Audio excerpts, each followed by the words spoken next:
All right, folks, a nice and straightforward, what should be a very quick pre-lesson for section 6.5 here. So first of all, we want to connect what we're doing in section 6.5, which is finding the graphs, finding the shapes of our reciprocal trigonometric functions. And that is our cosecant function, our secant function, and if we get there, our cotangent function. Really, our main focus is going to be on the cosecant and the secant functions, and then we'll play around in class with the tangent function itself. Now, when we're working here, remember, these are reciprocal trigonometric functions. The focus there being on reciprocal. Well, we've already learned about reciprocal functions at the beginning of chapter 5.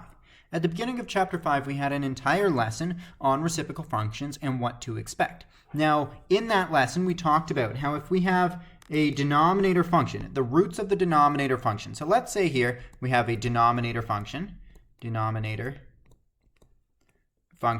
and we have the reciprocal function. I apologize for my writing. Now, if we have that, we know that if we have roots in our denominator, so that would mean f of x equals 0. If we have roots in our denominator, then 1 over f of x equals 1 over 0, and that does not exist. If we have a point that does not exist like this, or a location in terms of x where our function does not exist, that's what gives us a vertical asymptote. So if our denominator function equals 0, we're expecting a vertical asymptote in our reciprocal function. That's the very first point. So that means if we're coming up with a graph, we might need to use that property as we do so. Now, the inverse is also true. Okay, so the vertical asymptote of a denominator, so let's say if f of x does not exist, well, the only reason f of x would not exist is if 1 over f of x equals 0. And let's fix that there. 1 over f of x equals 0.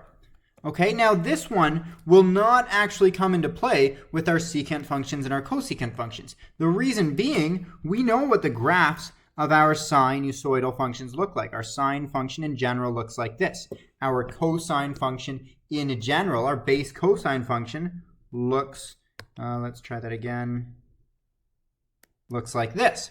Now, we could see right here, there are no vertical asymptotes for either our sine or our cosine functions. And if that's true, then we're not expecting any roots to be in our reciprocal functions right here. So we can expect that our secant and our cosecant functions will have no roots.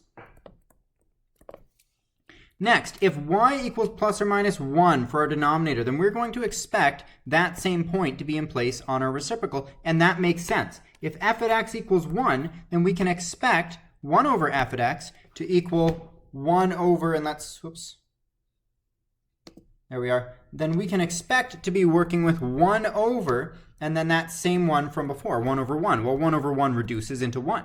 Okay, well, let's see if our base function, if our denominator function equals negative 1. Then I'm working again, I can expect the reciprocal to equal negative 1. So at those points, we call those invariant points. Those are going to be points that are shared between the function and its reciprocal. And lastly, if we have the location of a maximum on a denominator, then we're going to expect the location of a minimum on a reciprocal. We know here we have a maximum with our, and this here is our sine function that we're working with, and we'll play around more with this tomorrow. We're working with the sine of x. Okay, so if we have a maximum right here, we're going to expect a minimum to be in place for the reciprocal function. Right here, if we have a minimum in place for our trigonometric function, the sine function, then we're expecting that to be a maximum for its reciprocal. Those are the relationships that I'm hoping we're going into the lesson tomorrow with.